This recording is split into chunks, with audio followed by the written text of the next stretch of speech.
Ne mettez pas un autre thème dans le résumé sur le passé parce que tu as fini ton travail, tu es en train de résumer sur le passé. Il faut éviter dans le résumé de donner des résultats qui ne sont pas dans votre document. On ne doit pas voir quelque chose dans le résumé qu'on ne retrouve pas au niveau du document. Ensuite, au niveau le quatrième point, évitez de faire un résumé trop long. Le résumé, c'est maximum, c'est une page. Ça ne doit pas dépasser ça. La page, ça ne doit pas dépasser ça. L'emploi des abréviations. Dans le résumé, évitez donc d'employer des abréviations. Donc, il faut donner le mot en toutes lettres. Et dans le résumé, il faut éviter de commenter le résultat du travail des autres auteurs. Ce n'est pas le lieu de commenter leur travail. Maintenant, les mots-clés. Quand on parle de mots-clés, vous savez qu'après, en fin du résumé, il y a les mots-clés. Le résumé, c'est fait en français et en anglais. Et quand on dit les mots-clés, de quoi s'agit-il? Et le mot-clé, c'est des éléments qui nous permettent de pouvoir retrouver le document. C'est des éléments qui nous permettent de retrouver le document lorsque tu rentres dans Google. Quand tu prends un article, tu prends les mots-clés, tu mets le mot-clé souvent dans Google Scholar, tous les articles qu'on travaille sur ça, là, l'article sort. Et si tu as fait une thèse là-dessus, ça sort. Un mémoire là-dessus, ça sort. Le mot-clé, ça veut dire que les mots les plus importants de ton mémoire, en français facile. Bien. Donc, ces mots constituent aussi des clés d'accès au document. Et dans les mots-clés, il faut qu'il y ait 5 éléments qui sortent. C'est pourquoi on dit que les mots-clés, ça doit être normalement 5. Dans les 5, c'est quoi? Le premier mot-clé, ça doit donner la population ciblée. Je prends l'exemple. Lorsque tu étudies la malnutrition dans le cercle de Koulougani, je prends l'exemple, chez les enfants de 0 à 5 ans. Donc, la population ciblée ici, ça doit donner la population ciblée, ça c'est la population, les enfants de 0 à 5 ans. Ça c'est la population ciblée. Le lieu d'étude, ça c'est Koulougani. Le problème éduqué, c'est la malnutrition. La méthode d'enquête, tu as fait une enquête avec questionnaire. Les facteurs de risque maintenant, ça c'est la mortalité élevée, la mortalité élevée. Donc voilà, ces mots-là doivent ressortir. À partir de là, maintenant, on sait exactement ton thème. On met ça dans Google là, ton mémoire sort. Si ton mémoire est sur Google, ou bien ta thèse est sur Google, ou bien tu as fait un article scientifique qui est sur Google là, donc tu cliques sur un de ces mots là seulement, ou bien tu mets ces 5 mots seulement, l'article sera entier. Voilà. Donc c'est conçu de 5 mots. Parce que pourquoi j'ai dit ça, j'ai assisté c'était dans un séminaire doctoral où des professeurs de rang magistral étaient en train de discuter, d'autres disent qu'il faut mettre le lieu d'étude dans le qu'il faut mettre. Voyez-vous que ça crée des problèmes. Il faut mettre le lieu d'étude dedans. Le lieu d'étude rentre dans, parce que ça permet à ce qu'on retrouve. C'est pour retrouver votre article. Voilà. Tu as fait assignation, tu mets ça, tu as fait ce tu mets ça. C'est compris? Donc, retenez que le mot-clé, la population ciblée, enfants de 5 ans, lieu d'étude, Koulougani, problème étudié, malnutrition, méthode d'enquête, questionnaire, facteur de risque, mortalité. Voilà. Maintenant, nous avons 6 indications. Vous voyez? Je vous écoute, s'il vous plaît. Voilà, moi, c'est par rapport à la longueur de...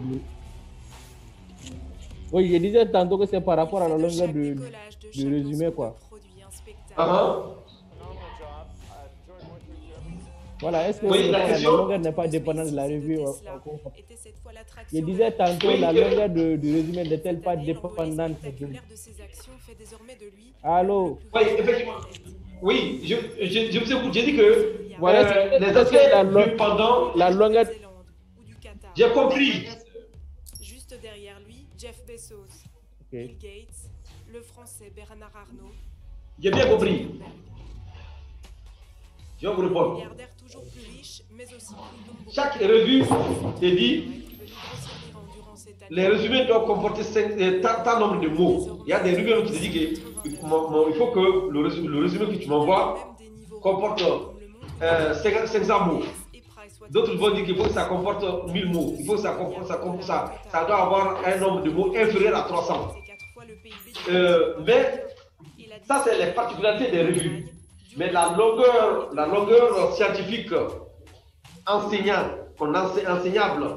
et que c'est standardisé, ça ne doit pas dépasser une page. Et encore davantage. Ça ne doit pas dépasser une page. On le voit avec les cercles en jaune. Est-ce que c'est compris? Les C'est compris, monsieur? Toujours en majorité aux États-Unis. Oui, il n'est pas là. Oui, c'est compris. Maintenant, oui, je suis là, je suis là. Toujours plus riche, Ça va? aussi plus philanthrope. En mars, On peut aller? Oui, ça va, c'est bon. Généreux, on fait donc Ok. un total de 7 milliards de dollars. C'est une belle et louable générosité. Oui. Mais ces 7 milliards de dollars pour lutter contre la pandémie représentent moins d'un millième. Non, c'est pas la peine. Fortune. Une fois que c'est la méthode Imran là, quand tu fais la décision, on se limite là. Non, il ne faut pas déconner. Avec le plan Imran, tu fais une décision sur ce film. Merci. Maintenant, ça c'est important pour, par exemple, les gens qui n'ont jamais fait de recherche de mémoire, comme notre ami Adjara et avec Zanzatou et Djedika, n'est-ce pas? Parce que quand tu veux faire une étude, une recherche, il y a des indications et des contre-indications, comme un médicament. Je dois faire une étude, il y a des indications pour faire une étude, une recherche. Mais il y a des cas quand c'est le président, on ne doit pas faire d'étude. Et donc, nous avons recensé dans la littérature 6 grandes indications, 6 indications principales. Lorsqu'il y a un problème qui te préoccupe, ou qui préoccupe la nation, qui préoccupe on doit faire une étude là-dessus. Parce que si tu n'as pas fait d'étude, si tu vas prendre une décision, la décision sera une décision subjective. C'est une décision qui ne sera pas basée sur la science. Et c'est ce qui est notre problème au Mali, mes chers amis. Quand quelqu'un est nommé à un poste de responsabilité, il pense que Dieu l'a créé et lui, il a créé les autres. Donc il a le droit de faire tout ce qu'il veut. Jusqu'à ce que les gens disent alors que, donc, du coup, ils vont rentrer dans l'arbitraire, commencer à prendre des décisions sans pour autant se baser sur une étude de recherche. On voit si une recherche opérationnelle. Et les décisions deviennent subjectives et erronées. Et par conséquent, les conséquences deviennent dramatiques. Quand il y a un problème qui vous préoccupe, même dans votre service, essayez de déclencher une petite recherche opérationnelle pour essayer de savoir vraiment les causes, pourquoi il y a ce problème-là et sur quelle solution on peut apprendre. Il y a des même vous pouvez faire une petite étude d'une semaine, 2 semaines comme ça, hein, pour essayer de chercher à comprendre comment il est un phénomène. Vous faites un petit protocole et vous faites une enquête maintenant autour de là-dessus pour comprendre. Et après, la décision que vous allez prendre après ça, ça sera une décision scientifique sage. Mais ne prenez pas la décision de manière émotionnelle. Ou bien étudier au moment mon intime conviction. Tu vois, vous allez vous tromper beaucoup. Donc quand il y a un problème qui vous préoccupe, l'intérêt même de connaître la méthode de la recherche, même aujourd'hui où je vous parle, ce soir-là, le lundi, vous avez un problème dans votre service, vous pouvez faire un petit protocole là pour essayer de chercher à comprendre ces phénomènes-là. Et après, vous allez être utile pour votre service. Quand il y a un problème qui vous préoccupe, faites la recherche. C'est pour le moment, ceci me disait que celui qui n'a pas fait de recherche doit se taire. Tu n'as pas fait de recherche, tu n'as rien à dire, tu as dit quoi? Tu n'as pas fait de recherche par rapport à un problème de. Donc, tu ne peux pas connaître le problème, donc tu dois se taire, tu n'as rien à dire. Ok. Deuxième chose, un constat qui étonne. Vous avez posé quelque chose, ça vous étonne. Ça vous étonne, vous n'allez pas comprendre. Donc vous faites une recherche pour chercher à comprendre. Ça fait de quoi? Donnez-moi un exemple de constat qui peut vous étonner.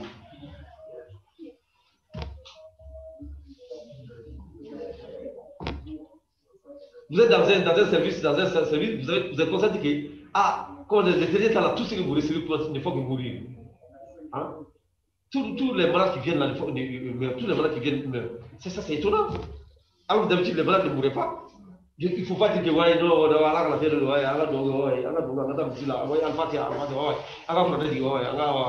non, c'est pas ça. Il faut faire des études pour comprendre.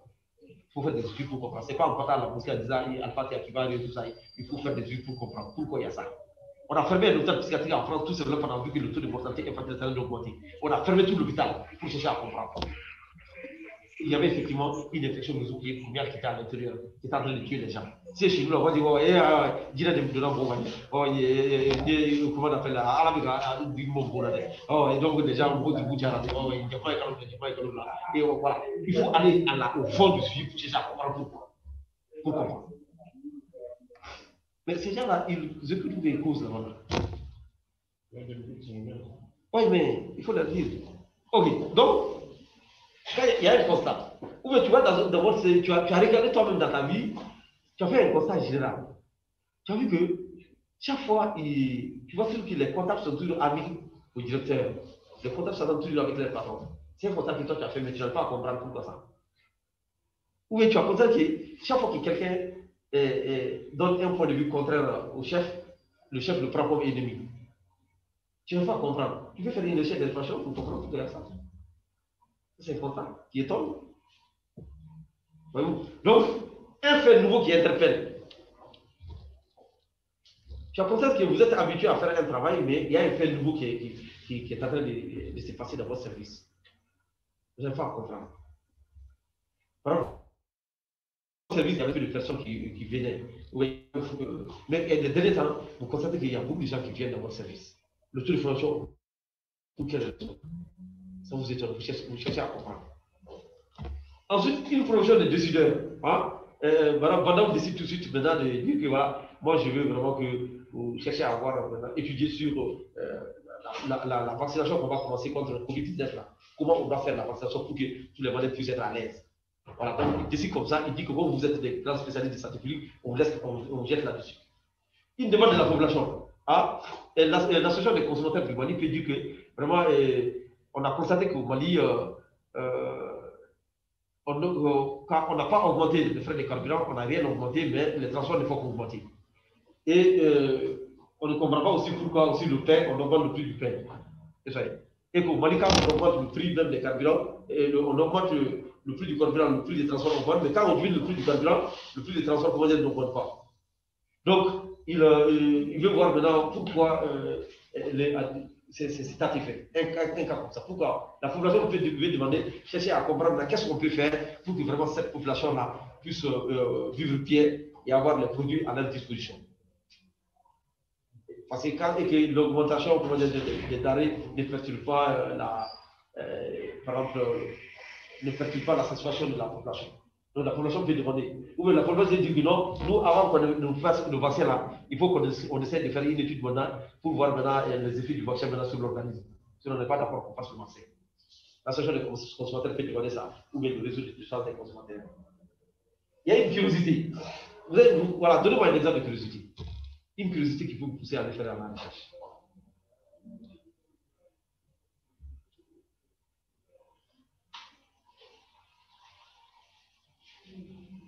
Voilà, moi j'ai donné un thème de recherche sur une curiosité. Oui? Voilà, bon, je prendrai un exemple dans le domaine de la transfusion, par exemple. Oui, oui. Voilà. Je vous écoute. Souvent, nous observons souvent des ruptures qu'on appelle, disons, une faible disponibilité par rapport à une certaine demande relative à un groupe spécifique sur une période bien déterminée au cours d'une année. Bon, je donne juste à titre d'exemple.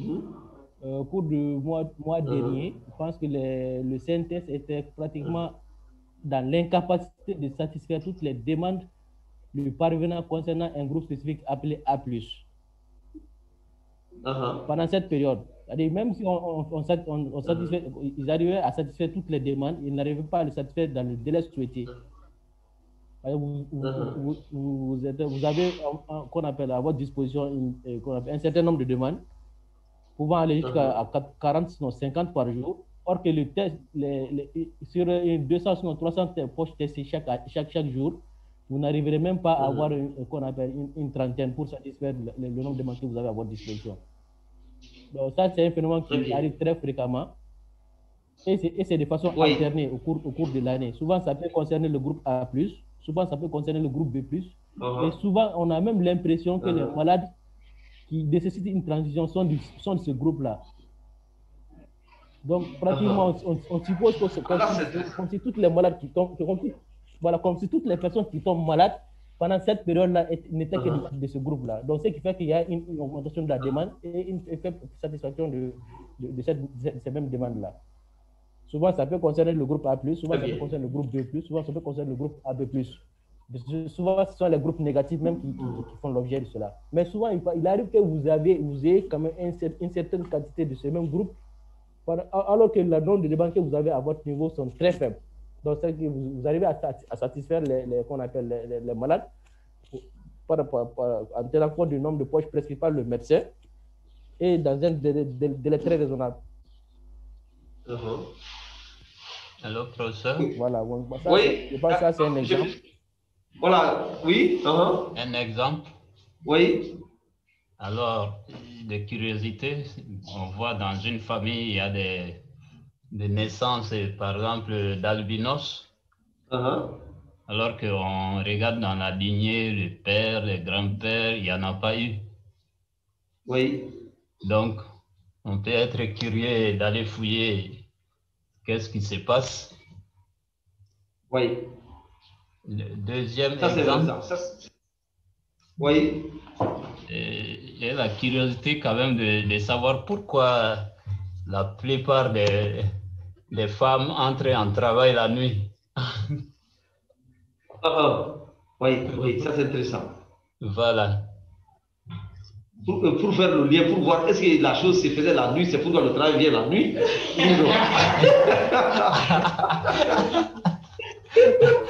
Voilà, et tu vois, c'est l'hypothèse, la recherche sera comme la chose se fait la nuit, c'est pourquoi le travail se fait la nuit. Voilà, danse de je pense que tu peux faire une recherche sur ça en disant que ton hypothèse de recherche sera comme la chose se fait la nuit, c'est pourquoi le travail se dégage la nuit. Donc, ça sera pour une hypothèse de recherche. Et tu vas aller maintenant pour. Voilà, et voilà tu vas ajouter quelque chose à ça. Oui. Oui. Effectivement, par curiosité aussi, j'ai donné un terme de recherche tout de suite pour voir. La chose est comprise. Et par curiosité, j'ai donné un terme de recherche à quelqu'un pour dire d'évaluer la performance des évaluations comparatives, la performance des femmes et des hommes dans le secteur public et dans le secteur privé. J'ai mis un Mauritanien là-dessus. Il a présenté son mémoire l'autre jour, mais cette fois-ci, j'ai donné.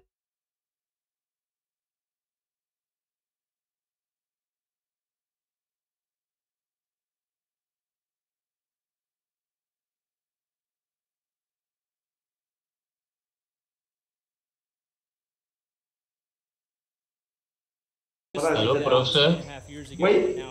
Alors, on vous avait perdu il y a 5 minutes.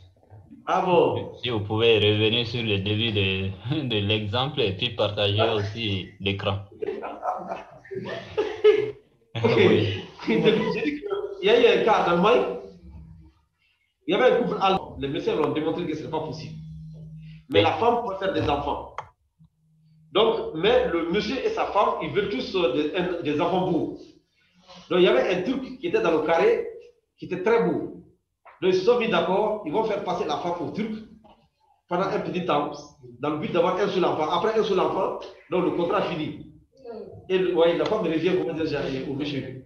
Oui. Le monsieur, il était puissant, mais seulement il ne peut pas faire d'enfant. Sinon, il peut bien faire des rapports sexuels. Oui. Et la femme a besoin d'un seul enfant, le monsieur a besoin d'un seul enfant. Donc, ils ont fait un contrat avec le Turc, ils sont partis signer chez le notaire. Et le contrat finit dès que la femme tombe en état de grossesse. Oui. Et le Turc, il doit faire tout ça, c'est que la femme tombe en état de grossesse parce qu'ils ont besoin d'une belle fille ou d'un beau garçon. Oui. Le Turc a... Après, donc la femme, elle a continué. Pendant longtemps, la femme ne fait pas d'enfant. Et après, la femme est tombée en état de grossesse. Quand la femme est tombée en état de grossesse, donc ils sont partis faire le test ADN. Et on a vu que, parce qu'ils voulaient que l'enfant soit beau d'une manière, mais l'enfant n'a pas beaucoup ressemblé au truc. Donc vraiment, le monsieur n'était pas très content parce qu'on l'a donné pour que l'enfant lui ressemble. Mais l'enfant n'a pas beaucoup ressemblé, donc il a commencé à douter. Maintenant, il dit qu'il a voulu faire le test d'ADN à l'enfant. Oui. Et le test d'ADN a démontré que vraiment, ce n'est pas l'enfant du Turc. C'est pas l'enfant du Turc. Donc, on a causé la femme. La femme a dit qu'effectivement, comme elle a fait une année avec le Turc, ça ne va pas. Elle avait un autre aussi, elle a bifurqué pour faire une fois, 2 fois, là, voilà. Et je pense que ça se sont passés comme ça. Oui. Voilà. Voilà. Finalement, le Turc dit que non, moi je ne comprends pas, je ne peux pas faire une année avec une femme et je n'ai pas avoir d'enfant. Finalement, on a fait le test chez le Turc, on a vu qu'en fait le Turc aussi ne peut pas faire d'enfant. Le Turc avait une femme. Et le Turc avait une femme et il avait des enfants avec la femme. Découvert sur Donc, découvert. On est retourné maintenant chez... Voilà, on est parti maintenant chez l'autre femme et on a fait le test d'ADN chez les enfants. Aucun enfant n'appartenait au truc. Et on a pesé la femme. Oui, la femme dit que non, en fait, en réalité, elle est mariée au truc, mais elle avait un copain là. Et tous les enfants appartiennent à ses copains. Bon, donc, finalement, ils ont fait une étude, ça a fait une étude, une recherche opérationnelle, maintenant pour même chercher à savoir comment ces femmes-là ont pu faire cet état d'adultère et que le mari n'a jamais soupçonné, n'a pas pu faire un seul soupçon. Voilà, donc les psychologues se sont beaucoup intéressés et les sociologues pour comprendre comment les femmes sont capables de pouvoir tomber juste à ce niveau pendant des années et qu'aucun soupçon, le gars n'a eu aucun soupçon. Cherchez à comprendre ça. Aussi, la femme connaît son enfant. Voilà, c'est ça. Le père de son enfant. Vous savez qu'il y a, voilà, dans certaines tribus, ils ne donnent pas leur héritage à leurs enfants directs, ils donnent à les enfants de leurs sœurs. Parce qu'ils sont plus sûrs que c'est leur sang. Ah, d'accord. Ah, d'accord. C'est à cause de ça, là, quoi. Non, c'est à cause de ces dribbles-là, quoi. Ah, je vois. C'est pourquoi il y a une tribu aussi en Afrique centrale. Eux aussi, ils donnent le nom de famille de la femme. Parce qu'ils disent que c'est sûr que c'est l'enfant de la femme. Mais le père, là, ce n'est pas sûr. Donc, il faut donner le nom de famille de la femme, quoi. Voilà. Ok, on continue. Maintenant, il y a les contre-indications maintenant. Oui, professeur, l'écran. L'écran. Oui, maintenant? Pas encore. Oh. Non, pas encore. C'est ça. Ici. Non, il ne faut pas désactiver. Il faut faire un nouveau partage. Il faut aller ici. Cliquez sur l'écran. Sur l'écran. Oui. Ça apparaît en bas. Le vert en bas là. On vous voit, mais on ne voit pas le tableau. Il y a vert en bas, vous cliquez là-dessus, partagez.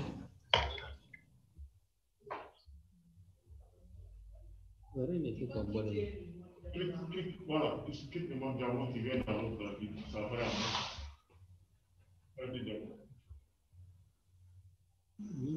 Voilà, en bas. Cliquez en bas, ça va venir. Oui, ça vient pas. Il faut qu'il nous explique. L'important qu'il vienne nous expliquer ça. On va vous expliquer. Vous voyez maintenant? Parfaitement, ça va. Voilà, ok. C'est docteur Hervé.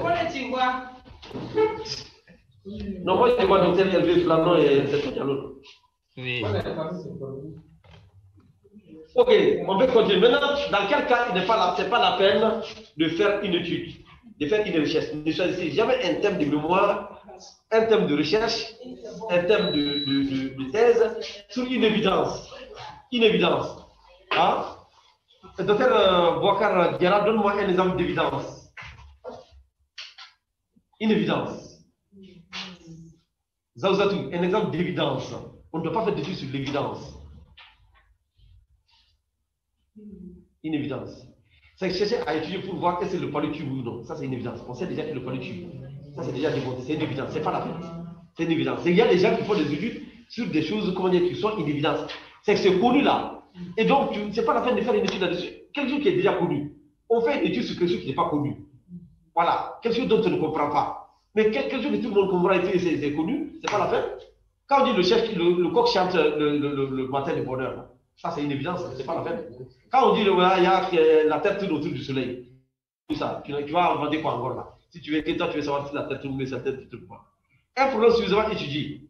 J'ai vu dans certaines écoles où les gens, ils changent seulement de lieu, ils choisissent les thèmes qui ont déjà été étudiés, ils prennent le même thème maintenant et ils changent de lieu. Ça ne sert à rien. Si le thème a été dans la même classe là, tout le monde étudie les mêmes choses, chaque année c'est les mêmes choses, ça ne sert à rien. J'ai fait la remarque dans certaines écoles où tous les apprenants d'une école depuis quelques années, une fois qu'ils prennent le même thème en changeant seulement de lieu. Ça, c'est pas une étude, ça. Et aussi, quand on doit faire une étude de recherche, il faut que ça soit pertinent. Ça soit pertinent, il faut que ça soit utile.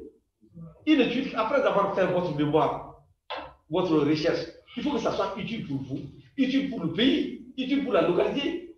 Mais si après le résultat là, vous avez fini de soutenir, vous regardez le résultat sur le terrain, le résultat n'est même pas utilisé, personne n'est au courant. Les gens qui doivent appliquer les recommandations, ils ne sont même pas au courant. Donc ça ne sert à rien.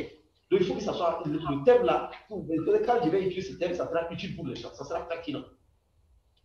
Ensuite, il faut que ça soit accepté quand même aussi, ça se fait sur une population. Si je voulais faire une étude pour voir maintenant l'impact de Covid-19 sur du vaccin de Covid-19 sur la population, vous voulez étudier ça. Il faut que la population sur laquelle vous allez étudier l'impact, la population soit d'accord qu'on étudie l'impact de la Covid-19 sur elle. Si elle n'est pas d'accord, ce n'est pas possible. Et il faut que ça soit accepté par le décideur. Si par exemple, vous voulez faire une étude, par exemple, tout de suite sur, je prends l'excision, par exemple, qui crée des problèmes aujourd'hui, n'est-ce pas? Et le mariage à 18 ans et plus, tout de suite, donc, okay, le décideur dit que vous voulez faire une étude là-dessus, on dit que non, il faut arrêter ça. Ou bien pour voir maintenant l'impact des malades là sur la coronavirus, sur la Covid-19. Si le décideur dit que non, nous, on ne veut pas créer des problèmes, avoir des problèmes avec Aïdara, il faut arrêter ça, donc il faut arrêter. Et aussi, vous devez faire une étude aussi, les enquêteurs. Et les enquêteurs ne sont pas d'accord, ils n'ont pas compris. Quoi. Vous allez choisir des enquêteurs pour faire le travail, ils ne sont pas d'accord, ils ne sont pas convaincus, ils n'ont pas compris. Si vous les envoyez sur le terrain, ils vont les taper. Peut-être plus mal. On n'est pas ensemble, il faut lire le reste. Okay.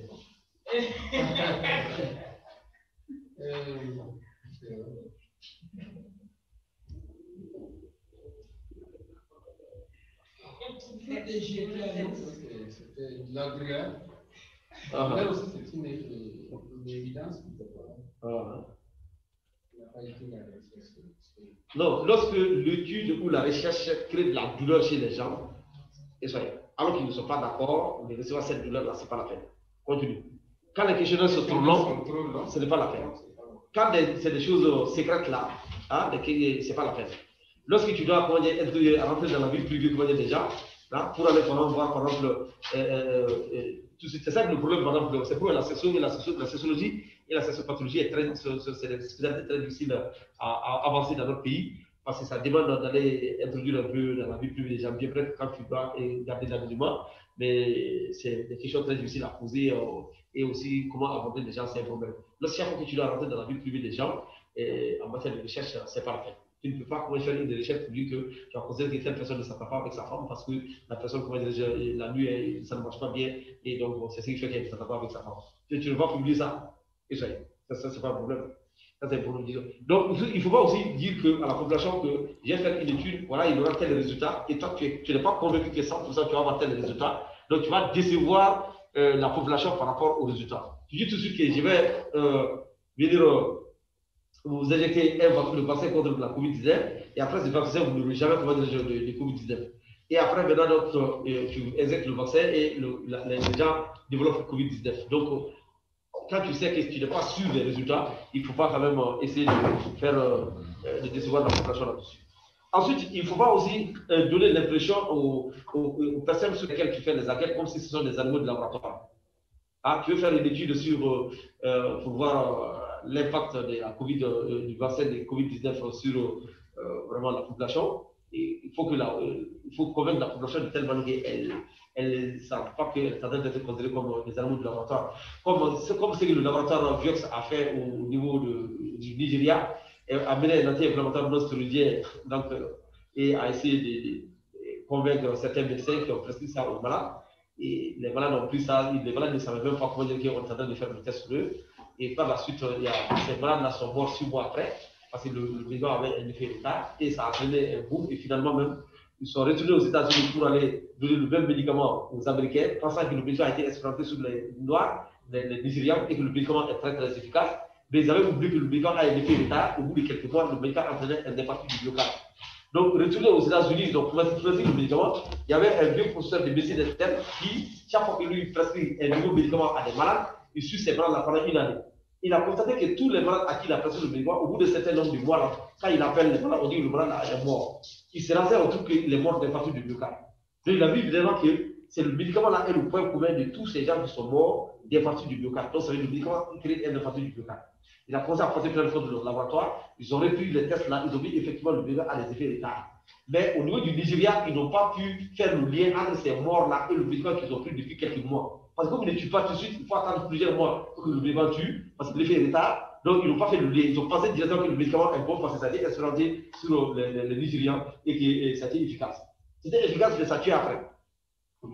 Donc, oui. Par rapport à la vie privée, si on a fait une impuissance sexuelle, c'est pas moi. Voilà, donc c'est ce que je dis, en section pathologie, ça devient un peu difficile. Donc tu dois faire, mais il faut faire dans l'anonymat.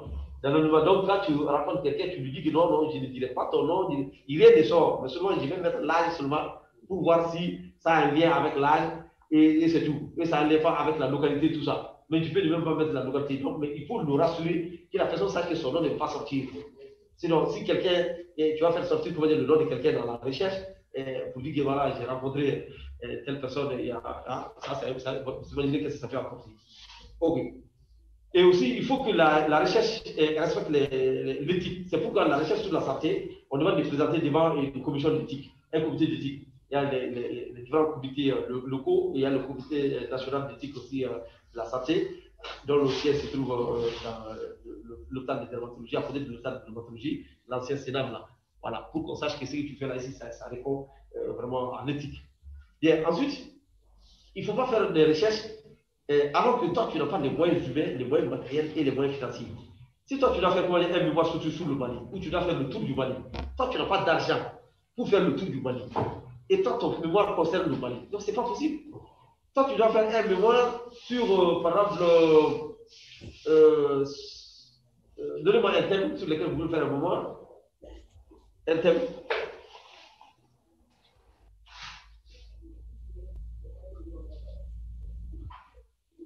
On peut faire même les taux de césarienne au Mali. Voilà, d'accord. D'accord, si tu veux faire, par exemple, la recherche sur la césarienne, et que toi, tu n'as jamais fait une césarienne, tu n'as jamais assisté à une césarienne, donc tu veux faire un rapport sur ça, tu n'as pas les compétences pour pouvoir interpréter les données. Donc, tu dois faire un mémoire sur un document, sur un domaine dans lequel quand même tu as une information scientifique. Tu n'as pas d'expérience scientifique, tu peux parler.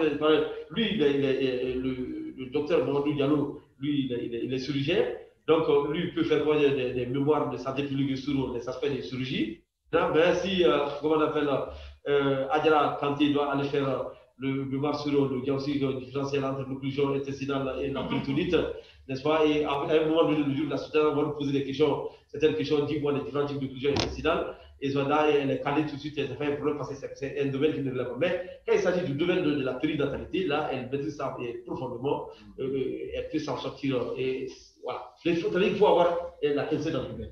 Aussi, parfois, il y a des gens qui vont faire des mémoires. À un moment donné, ils vont se rendre compte qu'ils n'ont pas les données, toutes les données. Donc, ou bien on refuse de leur donner les données. Et donc, avec ça, tu ne peux plus travailler. Toi, tu as besoin des données pour faire, et on a refusé de te donner. Donc, les données sont inexistantes. Même si les données sont là, si on te donne pas, ça veut dire que c'est inexistant, le travail n'est pas si bien. Il se contente de prendre quelque chose seulement et il colmate après. J'ai vu ça aussi. Ça, c'est très grave. Il faut faire des mémoires. Si tu vas aller, tu sais qu'on ne va pas te donner des données. Tu ne peux pas. Parce que tu seras obligé de mentir. Alors que le mensonge, je pense, ancien a écrit contre l'humanité.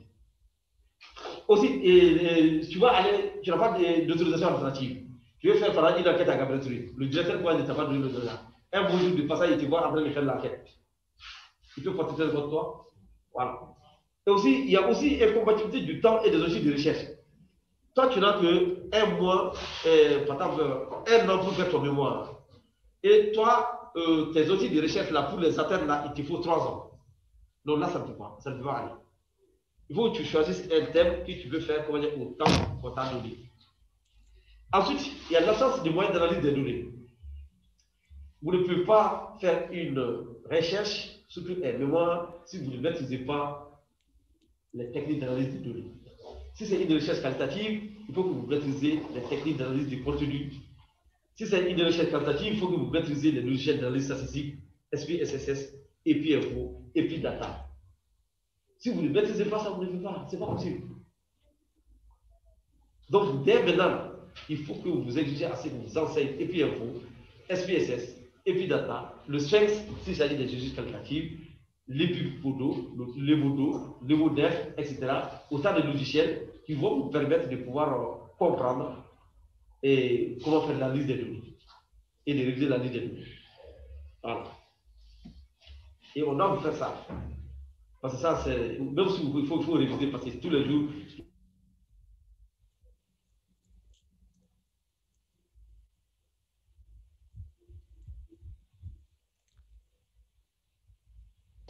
Ce n'est pas possible. J'ai dit tant, c'est ce que j'avais dit tantôt. Ça, c'est le moyen humain.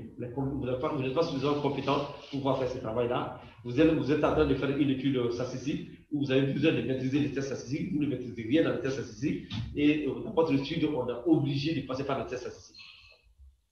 Ensuite, lorsque vous êtes incapable de travailler en équipe, une recherche se fait en équipe. Tu ne peux pas t'asseoir seul. Donc, avec ton directeur de mémoire, vous cachez là et pour pouvoir faire le travail. Non, il faut qu'à un moment donné, tu es obligé de travailler avec des gens, parce que tu vas aller interviewer les gens, tu as oublié de recruter parfois des enquêteurs, et s'il y a des aspects statistiques, tu n'es pas très agréé en statistique, tu as oublié d'aller demander un ingénieur statisticien qui va t'aider. Si tu n'es pas très fort dans les tests statistiques, tu as oublié de demander maintenant à quelqu'un qui enseigne les tests statistiques, qui est fort dans ça. Si tu n'es pas fort dans les analyses qualitatives, tu es obligé de voir quelqu'un qui maîtrise ça. Donc, une étude se fait en équipe. Tu es obligé de faire en il y a des gens qui veulent travailler isolé, ils veulent travailler caché. Si tu veux travailler caché, tu n'as pas la chance de réussir dans la recherche. Parce que toi, si tu ne fais pas tout correct, tu es obligé de faire appel aux autres, parfois. Et donc, et cela dit, mes chers amis, une étude doit être acceptable et faisable. Voilà les indications et les contre-indications d'une recherche. Des questions? Des questions, les Maliens de l'extérieur et les Maliens résidents au Mali et les Maliens de l'intérieur. Ouais, une question, professeur. Voilà, merci de la diaspora. Merci. Vous aviez évoqué ce qu'on appelle d'après Hydra. Je disais tantôt que vous avez évoqué ce qu'on appelle le caractère temporel de la recherche. Vous avez pris l'exemple par rapport à ce qu'on appelle au mémoire. Un mémoire qui doit être traité sur une année, plutôt un sujet qui doit être traité sur qui nécessite 3 ans de recherche, si on le prend en une année, c'est infaisable. C'est ce que vous avez dit. Maintenant, moi, ma question, c'est par rapport à ce qu'on appelle. Est-ce qu'il arrive, si vous avez qu'on appelle un financement bourse de telle étude sur 3 ans, et que vous arrivez à avoir un résultat préliminaire sur une année, est-ce que c'est possible d'en faire un mémoire, de le soutenir et puis continuer avec le reste de l'étude? Donc, on te donne l'argent pour 3 ans, tu fais le travail pour une année. Oui, c'est-à-dire vous élaborez votre propre protocole, vous cherchez un financement, par la vous arrivez à avoir un financement d'un bailleur qui accepte quand même d'investir dans votre projet de recherche. Maintenant, vous savez que vous voulez prendre une partie de ce travail-là et d'en faire un mémoire, par exemple, pour le présenter à l'ISSV au cours d'une année. Maintenant, vous entamez votre propre recherche, vous arrivez à avoir un résultat préliminaire sur 9 mois, sinon sur 10 mois, et vous décidez par exemple de prendre ce résultat préliminaire, d'en faire un mémoire et de présenter. Est-ce que cela peut passer? Oui, mais si l'argent, le partenaire vous donne l'argent pour faire un mémoire de 3 ans, donc ça veut dire que c'est possible, et ça dépend avec l'école, vous mettez d'accord avec l'école, pour dire que bon, mon mémoire va prendre 3 ans, parce que ce que je suis en train de faire, ça va nécessiter 3 ans de travail et j'ai eu de l'argent pour ça. Là, si vous mettez d'accord avec l'école est d'accord, le bailleur est d'accord, il n'y a pas de problème par rapport à ça. Mais maintenant, quand vous prenez l'argent du bailleur seulement pour faire le mémoire pour 3 ans et que vous finissez en 10 mois, le bailleur va vous dire que vous l'avez escroqué parce que vous avez dit que vous allez faire en 3 ans, au lieu de 3 ans, vous allez faire en 10 mois. Maintenant, si le bailleur vous donne l'argent pour autre chose, et c'est autre chose maintenant pour faire un thème de recherche. Pas bien compris. Voilà, c'est-à-dire, sur 3 ans, vous devez faire un travail sur 3 ans. Un travail de mémoire ou quel travail? C'est-à-dire un projet de recherche. Je prends un projet de recherche. Docteur Traoré. Qui est financé. Vous faites allusion au résultat d'une analyse intérimaire. Non, pas forcément, mon frère. Ok. Pas forcément. C'est-à-dire, vous montez votre propre projet Ou bien le père vous donne l'argent pour faire un autre travail qui n'est pas le mémoire. Attendez, si je veux vous comprendre. Vous avez profité de ce travail-là, vous voulez prendre une partie de ce travail pour en faire un mémoire. C'est-à-dire un travail que vous avez vous-même rédigé et qui nécessite peut-être 3 ans de réalisation. Vous avez cherché un financement auprès d'un bail, il a accepté de financer sur 3 ans.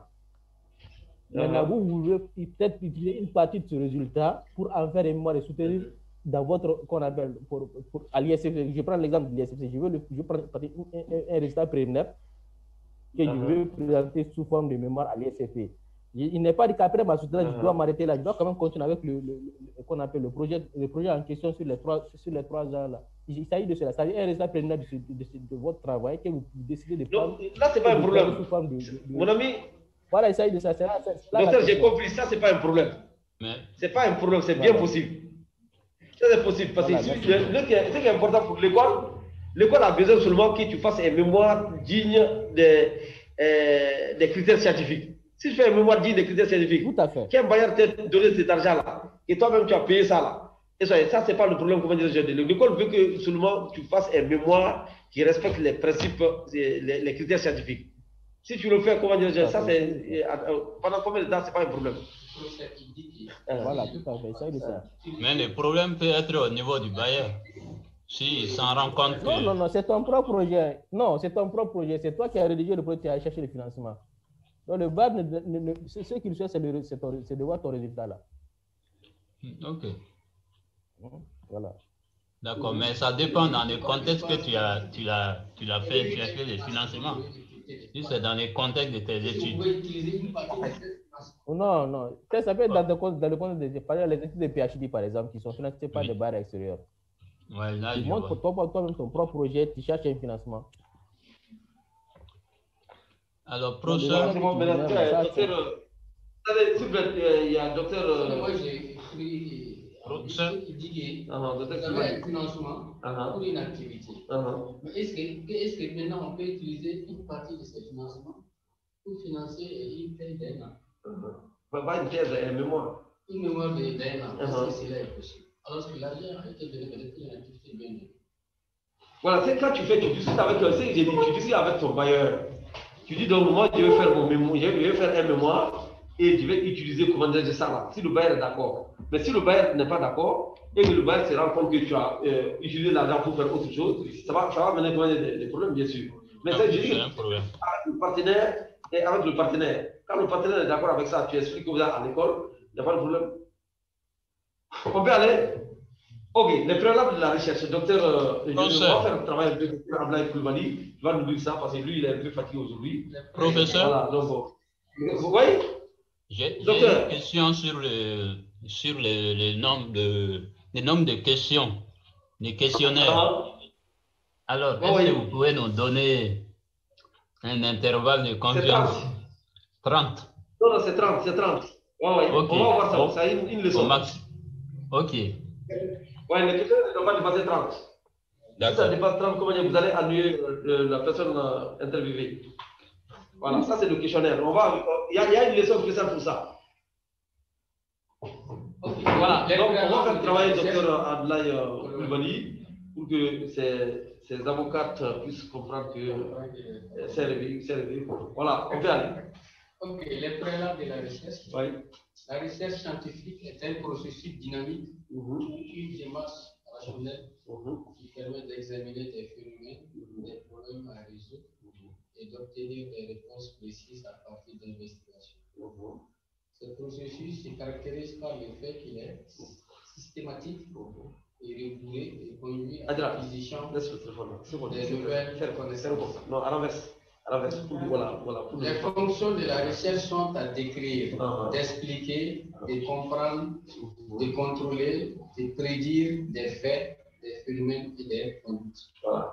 Donc, beaucoup de gens, mes téléphones là, je ne ferai même pas, je dépose. Je ne vais pas le temps faire ça, ça va me faire celui. Voilà. Merci beaucoup. On se contente qu'on dû concentrer sur lui. Maintenant, la recherche scientifique, on examine des phénomènes. On examine des problèmes.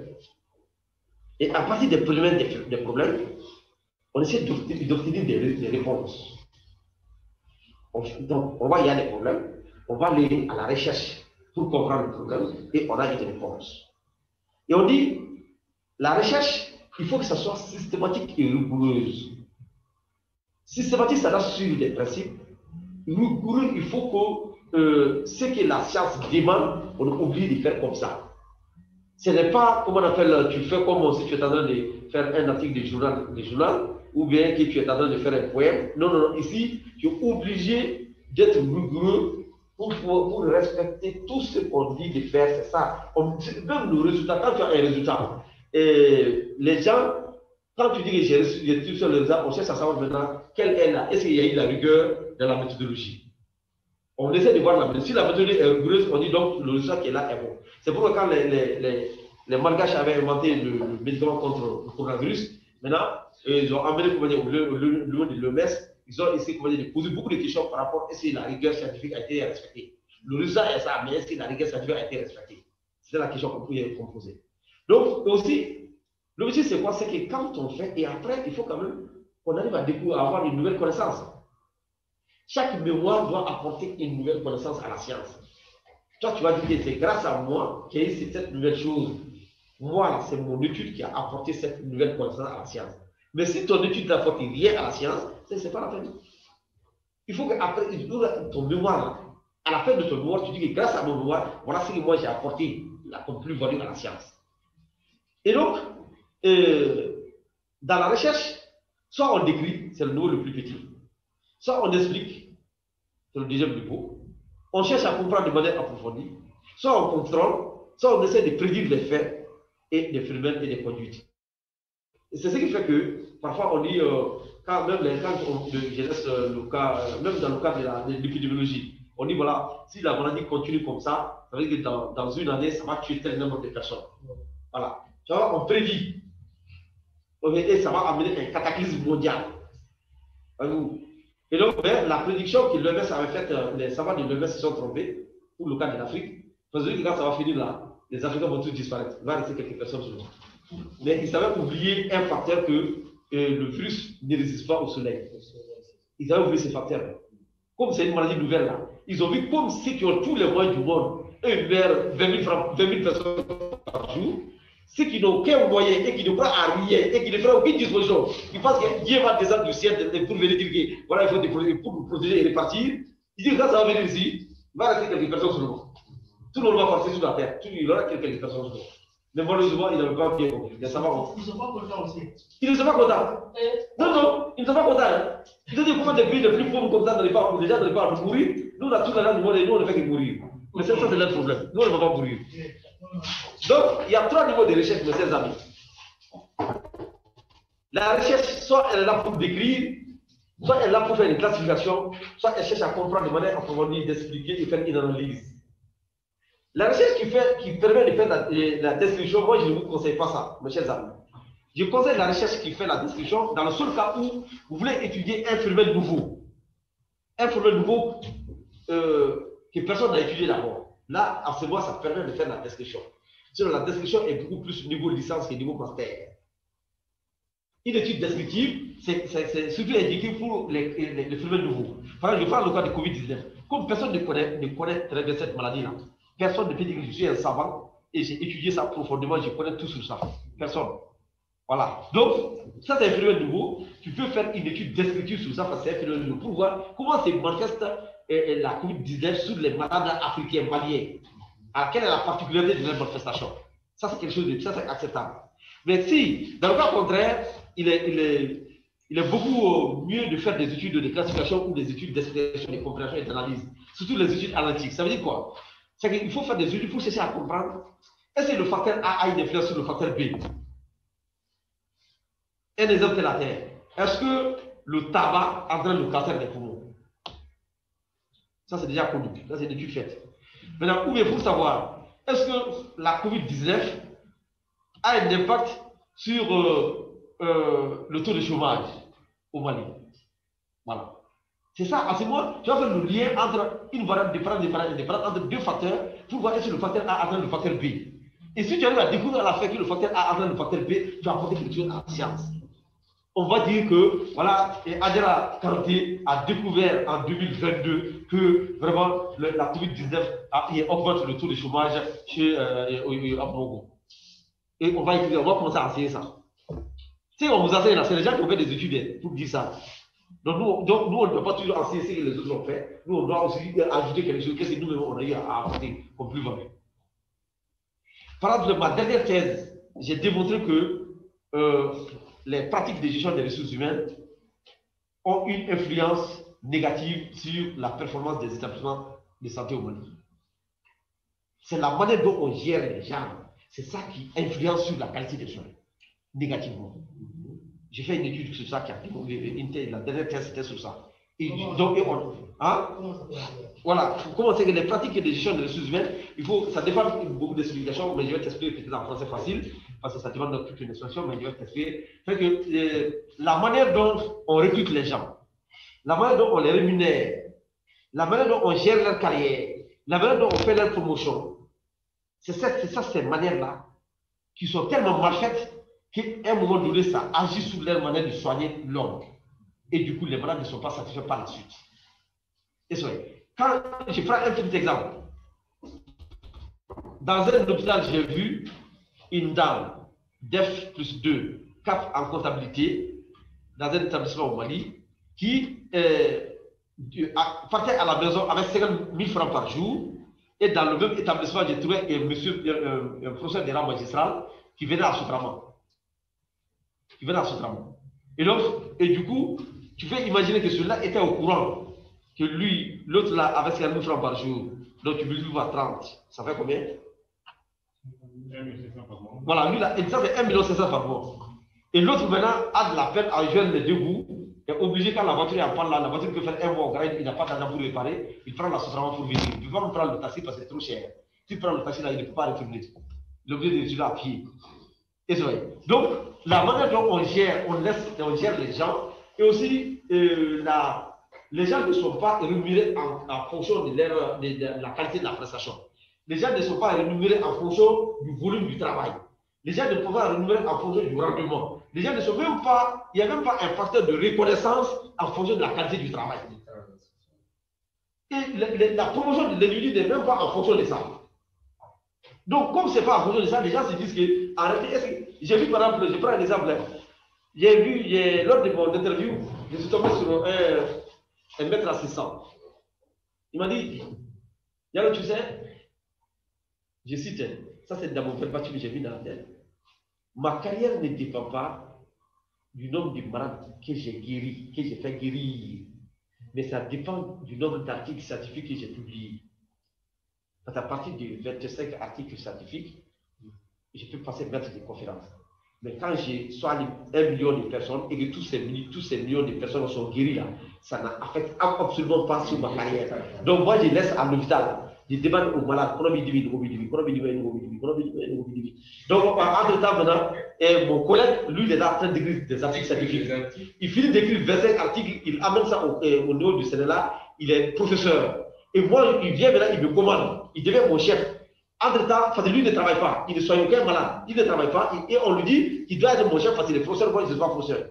Et moi, entre-temps, moi j'ai soigné 25 000 malades, qui devaient tous mourir. Grâce à moi, ils ont été guéris.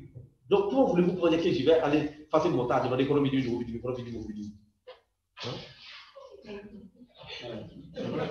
C'est vrai, c'est les pauvres travailleurs, voilà. Tous nos plans opératoires n'ont pas été conservés. Voilà. Ceux qui sont là, qui passent à côté là, qui sont là en train de tirer un ordinateur qui travaille. Voilà. Ils sont prochains. Voilà. Ils n'ont même pas des dossiers qui n'ont pas opéré. Tu as compris. Ils viennent dans les séries, ils font les dossiers, ils font leurs articles. Voilà. Puis ils n'écrivent pas. Voilà. Il va venir avec son dos comme ça, l'autre là, en train d'écrire son métier. Il va progresser. Voilà. Et puis il laisse. Voilà. Ce n'est pas le rendement à l'hôpital, c'est la recherche qui fait progresser. Oui. Donc, mais les gens, on en parle, mais il fallait une étude scientifique pour démontrer le lien. Voyez-vous.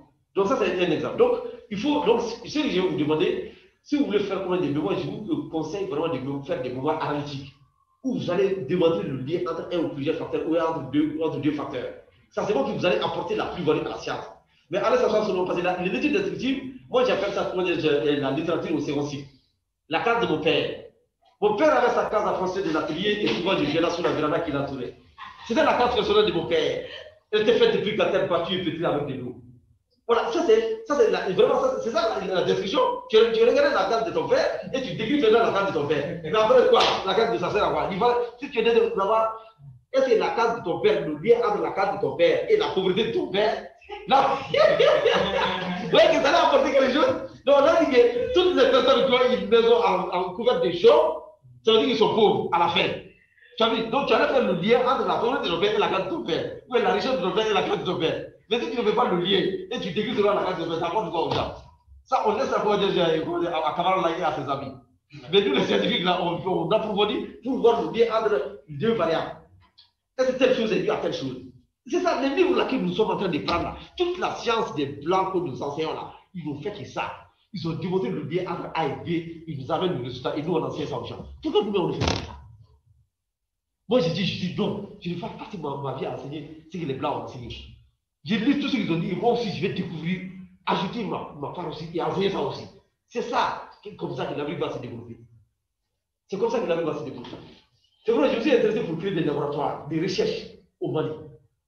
Pour que tout simplement pour faire développer la recherche dans les domaines. Pour que nous-mêmes, en Mali, là, on arrive à inventer des choses. Il faut qu'on arrive à ça. On démystifie cette science-là. Bien. Donc, tout le docteur Ablaye Coulibaly va nous lire dans cette partie. Les préalables de la RCTG, la description. La description consiste à déterminer la nature et les caractéristiques des domaines et parfois à établir les associations entre eux. La description peut contribuer pas bien, hein? D'une agence ou d'une entreprise. Peut-être que je suis bien de l'ordinateur. Ok. Donc, le docteur Ablaye Coulibaly dit qu'en fait, il parle de la description. Il y a deux mots-clés. Quand on dit décrire, c'est aller, effectivement, la description, c'est aller déterminer la nature et les caractéristiques d'un phénomène, d'un lieu. Je viens à l'hôpital Gabriel Touré, j'ai décrit comment l'hôpital Gabriel Touré est là, les bâtiments, le personnel, tout. J'ai décrit ce que je vois, je vais à la maison. C'est fini. C'est ça la description. Aussi simple que ça. Continue, docteur Ablaye. La description peut aussi constituer les premiers stades d'une recherche. Dans ce cas, elle peut exposer les résultats d'une observation ou d'une enquête exploratoire. Tel événement s'est produit. Voilà. Ici, ça c'est le cadre de votre mémoire. Vous avez une partie de la méthodologie qu'on appelle cadre de l'étude. Dans le cadre de l'étude. Vous voulez faire une étude, par exemple, sur le système de la commune, le district sanitaire, l'hôpital du district de la commune 5. Donc, dans le cadre de l'étude, vous décrivez d'abord l'hôpital du district de la commune 5 pour dire voilà comment cet hôpital se présente et pour permettre au lecteur de comprendre les résultats de votre étude. Pourquoi vous avez décidé de choisir telle méthode d'investigation et non telle méthode. Voilà. Donc, ça marche. Donc, on peut faire les études descriptives. À partir, on peut décrire le cadre de l'étude et on se dit là. Et maintenant, pour voir, c'est comme le début d'une étude analytique. Tu décris là où tu es en train de travailler pour permettre aux gens de comprendre. Et après, tu continues à faire le reste du travail. Mais quand ton travail se divise seulement à la description, là, ça devient trop élémentaire. C'est niveau licence. Niveau master, c'est trop petit. Encore au niveau doctorat. Mettre en ordre pour permettre des comparaisons ou des rapprochements. Les faits observés, étudiés sont ainsi organisés, structurés, regroupés sous des rubriques, sous des catégories peut-être les mieux comprises. Voilà. Donc, faites la classification. Cette fois-ci, vous pouvez aller étudier les établissements de santé du Mali pour essayer de voir les établissements de santé les plus les meilleurs, en fait, où la qualité de soins est la meilleure, n'est-ce pas? Et vous pouvez aussi les classer du premier hôpital ou du premier établissement de santé jusqu'au dernier établissement de santé en termes de qualité de soins ou en termes de satisfaction des malades. Là, vous êtes en train de faire une étude de classification. Donc, vous comparez, vous prenez beaucoup d'établissements de santé. Je vous rappelle que l'établissement de santé est défini par l'article 6 de la loi 02-049 du 22 juillet 2002 portant loi de l'orientation sur la santé comme étant tout lieu où on soit. Il s'agit des centres de santé communautaires, il s'agit des centres de santé de référence qui sont devenus des hôpitaux districts, il s'agit des hôpitaux de 10e référence et des hôpitaux de 3e référence. Donc, en français facile, un établissement de santé, c'est tout lieu où on soigne. Tout lieu où on soigne, parce que les zones de santé aussi sont subdivisées et aussi en état de santé privée, en état de santé publique. Et les zones de santé publique aussi, il y en a des publics et les parapublics aussi, les privés aussi, et ainsi de suite. Donc, il y a les établissements hospitaliers qui sont subdivisés en établissement de santé public hospitalier et en établissement de santé privé participant au service public hospitalier. Bref, en français facile, c'est tout lieu où on soigne. Tout lieu où on soigne. Donc, là, maintenant, vous pouvez faire une étude pour essayer de classer tout lieu où on soigne au Mali par là où les malades sont les plus satisfaits jusqu'au bas où les malades sont les moins satisfaits. Là où il y a la qualité est la meilleure, jusqu'où la qualité, comment dire, est la. Merci beaucoup, merci, on est ensemble. Où la qualité est la plus petite. Voilà, donc là, vous êtes en train de faire une étude de classification où vous comparez les différences. Toujours docteur Ablaye Kulbali. L'explication, la compréhension. Avant de passer à son avocat. Expliquer, c'est répondre à la question. Pourquoi? C'est faire voir comment un phénomène est né et comment il est ce qu'il est. L'explication consiste à clarifier les relations entre ces phénomènes et à déterminer pourquoi ou dans quelles conditions tel phénomène ou tel événement se produit. Ok. Voilà, donc, la troisième l'explication de l'analyse approfondie pour chercher à savoir pourquoi il y a tel phénomène, ou bien est-ce que telle variable agit sur telle variable, et si cela agit, comment ça agit, et pourquoi ça agit. Je vais savoir, quand on prend au Mali, on va savoir maintenant pourquoi, depuis l'indépendance jusqu'à nos jours, seul Alpha Omar Konaré n'a pas été victime de coup d'État. Pourquoi tous les autres présidents ont été victimes de coup d'État? Pourquoi? Je cherche à expliquer, à comprendre de manière approfondie. Pourquoi la COVID-19 au Mali, la prise en charge, les malades se plaignent tant de la qualité de la prise en charge. Quand vous regardez les différentes zones de prise en charge, pourquoi il y a des malades qui se plaignent tant? Et aussi pourquoi la COVID-19 a fait moins de dégâts en Afrique plus que en Europe et en Amérique. Pourquoi dans les pays les plus chauds, ça fait moins de dégâts que dans les pays les plus chauds. Et pourquoi aussi la COVID-19 est beaucoup plus fréquente pendant la saison chaude. Vous cherchez à comprendre. Et donc, vous cherchez à clarifier les relations entre des phénomènes, à déterminer pourquoi tel phénomène ou tel événement se produit. Donc ici, vous êtes dans une étude analytique. Vous cherchez à comprendre de manière approfondie, vous cherchez toujours à voir le lien entre deux facteurs, il faut chercher à savoir maintenant pourquoi tel facteur se produit ou tel facteur ne se produit pas. Voilà. L'objet de la recherche, problématique, question de recherche. Comme M a le souligné, ONU 2006, un projet de recherche constitue un système permettant de passer d'une intention générale à des éléments de réponse. Il s'agit bien des systèmes, car il y a véritablement une combinatoire des différents éléments nécessaires pour faire émerger l'objet de recherche. Si l'on modifie l'un des éléments, c'est l'économie générale du projet qui a toutes les chances de s'en trouver altérées. Ok. Donc, on parle donc du projet de recherche. Donc, ce que vous allez faire bientôt. Le projet, on va prendre les projets, on va se retrouver ici, chacun va présenter son projet de recherche et on va analyser ensemble pour pouvoir faire vraiment des vrais projets de recherche cette fois-ci. Ce ne sera pas, comment dire, on va s'asseoir quelque part, on fabrique quelque chose, on donne à un directeur de mémoire qui n'a pas le temps pour lire, et après maintenant on fabrique des chiffres, là, on fait des tableaux, là, on met des éléments de l'envie, on vient présenter, on soutient les techniques de mémoire, et non, on va faire du travail scientifique. On va faire du travail scientifique. Okay. Donc, maintenant, le projet c'est un système permettant de penser d'une intention générale à des éléments de réponse.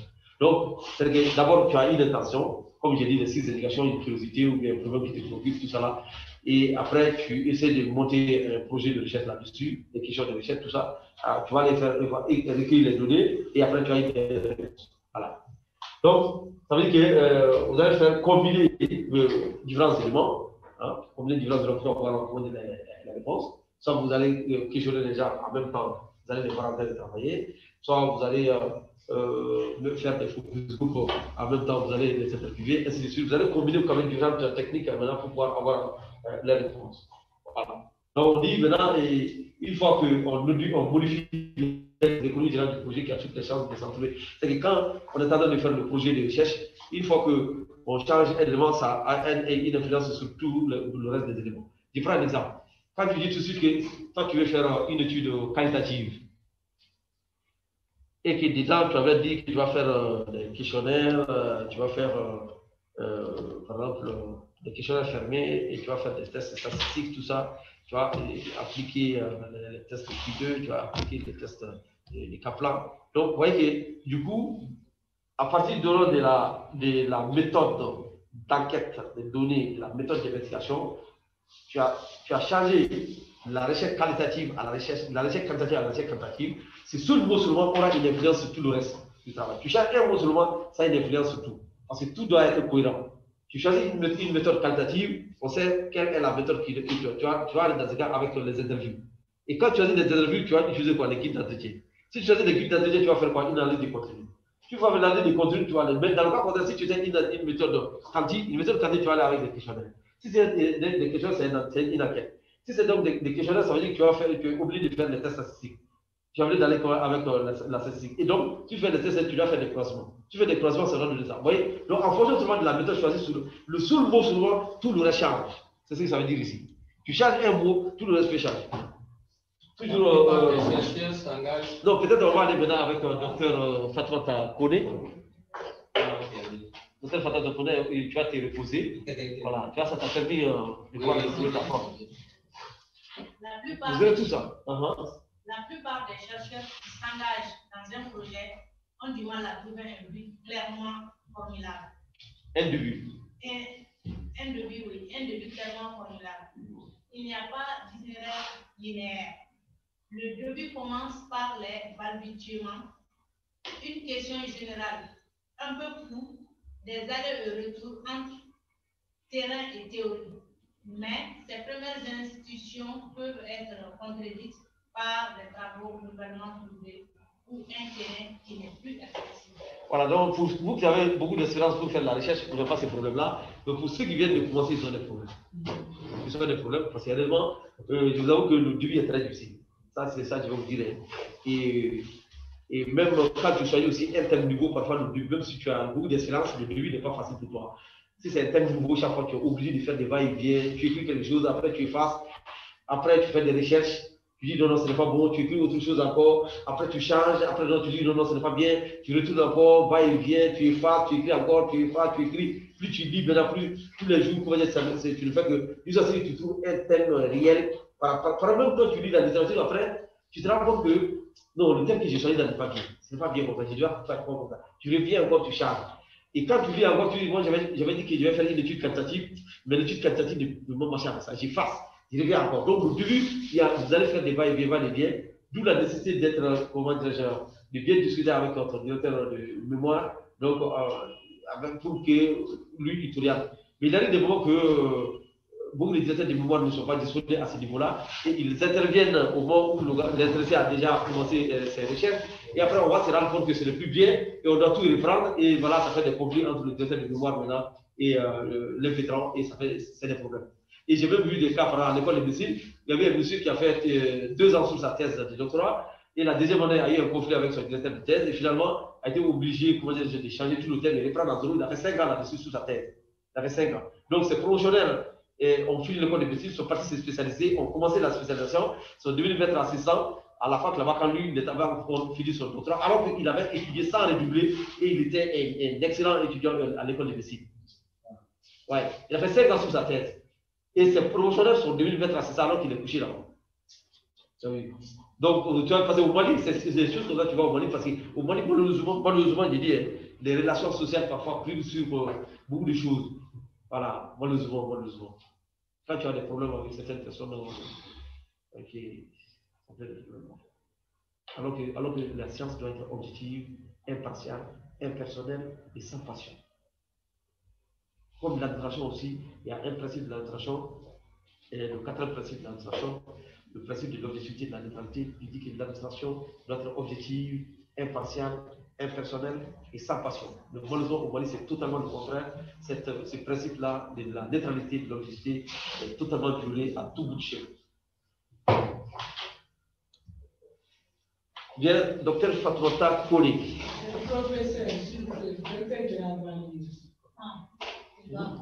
Ah d'accord. Donc docteur, il y a pas de problème. Docteur veut lire, il n'y a pas de problème. Docteur Abouakar Diarra a la parole. Le Koli, le Diarra là. Question de recherche. L'œuvre est un peu tranquille. La formulation des objets de recherche, c'est fait et c'est bien fait. C'est précise par tâtonnement, c'est stabilise progressivement et aboutit à ce que l'on développe pratiquement une question de recherche. Voilà. Donc, après plusieurs tâtonnements, tu arrives à trouver maintenant ta question de recherche. Voilà. Donc, sachez que même si vous êtes beaucoup expérimenté dans la recherche, chaque fois que tu commences une nouvelle recherche, ces tâtonnements-là sont obligatoires. Tu oublies de tâtonner pour trouver la bonne réponse. C'est pas toujours que ça va couler comme ça. Voilà. Sauf si tu vas aller prendre le devoir de créer, tu recopies, alors ça c'est plagiat, vous retrouvez au tribunal, ne se trompe pas ça. Voilà. L'objet de la recherche encore, recherche topique, tient dans la question générale, qu'est-ce que je cherche? On l'exprime aussi plus classiquement sous le terme de problématique. Même s'il ne s'agit que d'une première formulation très provisoire, Koenig 2006 insiste sur le fait de devoir libeller très tôt l'objet de la recherche, sachant que ce dernier a de fortes chances d'être modifié par la suite. Voilà. Donc, toujours la question principale. La question principale, c'est quoi? Qu'est-ce que moi je cherche dans tout ça? La question principale que tu vas poser, c'est cela le fil conducteur de ton travail du début à la fin. Qu'est-ce que je cherche? Je te pose qu'est-ce que dans tout ça, c'est moi je cherche. Et donc, qu'est-ce que je cherche? C'est partant de la manière que tu as formulé ta question de recherche. Et donc, oui, tu cliques Kenny 2006, Google Scholar, clique 2006, tu vas en trouver. Voilà. Donc, il faut, ce qui fait que ça peut changer. Qu'est-ce que tu cherches? Si tu formules, après tu continues à faire la lecture, tu dis non, c'est pas exactement ce que je cherche. Ce que je cherche, c'est autre chose. Tu effaces encore, tu reviens là-dessus. Voilà. Donc ça revient toujours au tâtonnement. Selon les plans, Caneva ou design de recherche, il peut y avoir de nombreux allers et retours. Bien que l'on ne puisse pas généraliser ces raisonnements, dans la recherche de type hypothético-déductif, la formation des objets de la recherche se fera plus rapidement, d'où la terminologie des plans de la recherche, que dans des recherches plus adductives. Blog 1982, page 16. Tu peux trouver ça aussi sur Google Scholar. Et correspondant à des objectifs d'exploration, d'où la terminologie des Caneva de la recherche. Voilà. Donc, lorsqu'il s'agit d'une étude où tu dois chercher il y a des hypothèses, une étude hypothétique-déductive ou bien une étude déductive, là, tu vas avec plan de la recherche. Donc, c'est une étude, les études quanti où il y a une variable A qui agit sur une variable B. Maintenant, lorsque tu dois faire une étude abductive, c'est généralement les études quali, maintenant là, on parle des canevas de la recherche. Plan de la recherche lorsqu'il s'agit des études hypothétiques-déductives et canevas de la recherche lorsqu'il s'agit des études abductives. C'est ce que j'ai vu ici. Plan de la recherche lorsqu'il s'agit des études hypothético-déductives et canevas de la recherche lorsqu'il s'agit des études abductives. Et nous allons voir une leçon, qu'est-ce que l'abduction, la déduction, l'hypothético-déduction, l'induction. Ça, il y a aussi des leçons spéciales pour ça. Ok. Mill et Huberman, 1994-2003, 9 et Ladi Rispal, 2002, utilise ces vocables plutôt que le classique. Plan de recherche. Car la recherche qualitative, comme la méthode des cas, par exemple, offre des particularités que n'ont pas des recherches quantitatives de type test de théorie. Ça veut dire qu'en français facile, le plan de la recherche c'est pour les études quanti et le canevas de la recherche c'est pour les études quali. Voilà, c'est ça. Voilà, c'est ce que j'ai dit ici. Et recherche quali, discours, méthode des cas, pas de tests de théorie. Mais quand tu as la recherche quanti, c'est des chiffres là-bas, pas de méthode des cas, c'est des tests de théorie. Donc, ça veut dire que si vous voulez faire une étude quali, les études quali, c'est quoi? C'est là où on ne parle pas beaucoup de chiffres, on parle de des discours. Tu interviews la personne parle pendant 40 minutes. Hein? Et maintenant, son discours, là, tu essaies d'analyser son discours. Et là, tu essaies. Donc, on appelle ça là. On fait une analyse du contenu. Mais les études quantiques, tu vas trouver que tu vas interviewer par exemple 500 personnes. Quand tu fais par exemple la formule de choix, et tu peux aller à 382 personnes, tu interviews et tu interroges 382 personnes, donc tu as un chiffre très élevé, et maintenant tu vas commencer à appliquer les différentes théories là-bas. Et tu vas faire des tests statistiques aussi là-bas. Ah, les différents tests statistiques. Parce que le chiffre est très élevé pour pouvoir faire une généralisation. Voilà. Et donc, c'est avec les études quantiques qu'on arrive à faire la généralisation parce que l'échantillon est très élevé. Et les études quali, l'échantillon n'est pas beaucoup, c'est entre 7 et 12 pour la plupart du temps. Nous allons voir aussi ça un peu plus tard. Et là, on ne peut pas faire une généralisation, mais on a ce qu'on appelle la validité interne. Donc, ça veut dire que l'étude est valable par rapport au contexte, mais si tu quittes le contexte, ce n'est plus valable. Alors qu'avec les études quantiques, l'étude est valable par rapport au contexte et elle est valable aussi dans le monde entier. Donc, il y a une leçon aussi sur la validité aussi. Donc, c'est par exemple ça. Il y a une leçon sur tout ça. Du mémoire de recherche de Master 2 à la thèse, le jeune chercheur se penche sur le thème du management des connaissances. Ouais. Attends un peu. Il reste combien de minutes? Ah non, on arrête. Voilà, merci beaucoup. On arrête parce que Zatou, on voit que son mari vient nous frapper ici en classe. Donc je remercie vos silences, c'est levé. Merci, professeur. Oui? Je vous écoute. On dit merci, professeur. Je vous écoute. Merci beaucoup. Merci. Si vous avez des questions. Merci. Est-ce que vous avez des questions? Non. Aucune question? Pas de question. Il y a une dame ici, là, son mari dit qu'il va venir nous frapper en classe. Oui, non, c'est ma fille, il n'y aura pas de frappe. Ah, il n'y aura pas de frappe? Non, il n'y aura pas. Ah, d'accord. Il y aura là-bas, si le père n'est pas là-bas. Oui, c'est Maïga, c'est le fiston. Mais est-ce que le père n'a pas peur qu'on puisse le frapper avec sa fille quand même? Ah, non, il faut voir ça. Hein. Ok, il n'y a pas de problème. Ok. Merci. Alors donc, merci beaucoup. On se reprend la semaine prochaine. Merci. Inch'Allah. Ok. Ah, bien. Merci.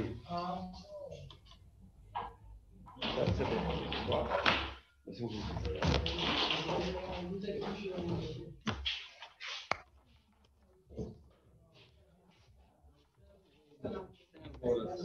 C'est pour toi. Oui. Voilà.